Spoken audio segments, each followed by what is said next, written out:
Unnamed Memory Volume 1 Manga Review. It's certainly a great time to be an Unnamed Memory fan. When Yen Press have just finished releasing the original light novel series in English and the anime adaptation announced for next year. On top of that, we've been treated to Yen Press releasing the manga adaptation in English, which I'm here to check out today. What did delight fans and newcomers alike? Let's find out. The story takes place in the kingdom of Farsas, whose princess Oscar has been cursed by the Witch of Silence. This means that any wife he takes in the future will be unable to carry on here and will pass away. Oscar has spent his life searching for a cure, which leads him to a tower where the witch with a cure or more resides.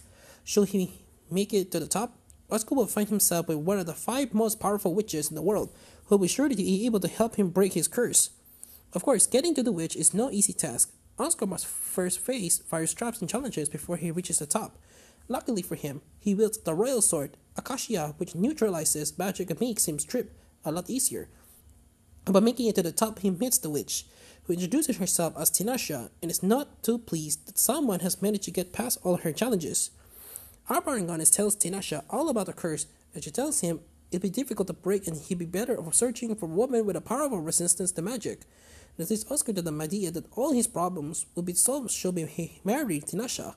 Naturally, she doesn't take to his outrageous idea and instead compromises by agreeing to come and spend a year in Farsis, where the study the curse and spend time by Oscar's side.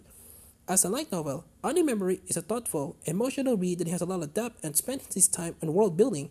I said in my reviews before that one of the things I appreciate about the light novel is that it feels that time is always passing. However, this manga adaptation lacks that same feeling, which is a shame because something seems to be missing as it restricts over some of the interactions we had in the books.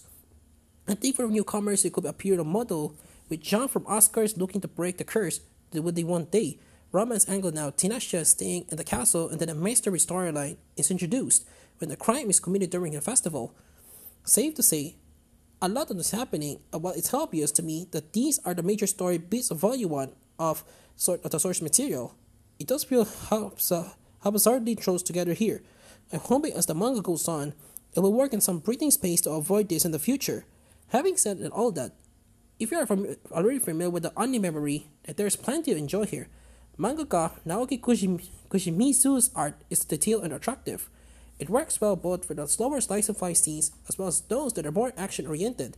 Most importantly, Kushimizu does a good job of conveying Oscar and Tinasha's personalities during their reactions, which I appreciate, given the relationship such a selling point for the whole series. The two bigger, but there's also a deep bond forming, and it's nice that even here where not as much time has been spent on their development, we can clearly see the affection they hold for one another. Unnamed Memory Volume 1 comes to the West thanks to Yen Press and is translated by Jeremiah Borku, with letter by Gio Christie. Borku is not a strange translator as the one with the light novels, but the terminology is thanks seems to align, so thankfully there are no issues here. This release opens with a color page on one side that contains the world map, which is a nice extra for a series that prides itself on cultivating a deep fantasy world. The manga adaptation is ongoing in Japan with 3 volumes, a 4th out in January. Volume 2 of the English release is currently scheduled for February with number 3 following June. This is an unusual fast turnaround for Yen Press, so I suspect the aim is to overlap when or have everything out for the anime, whatever that airs. Overall, the Unnamed Memory manga is so far proving a worthwhile read if you're already a fan of the series.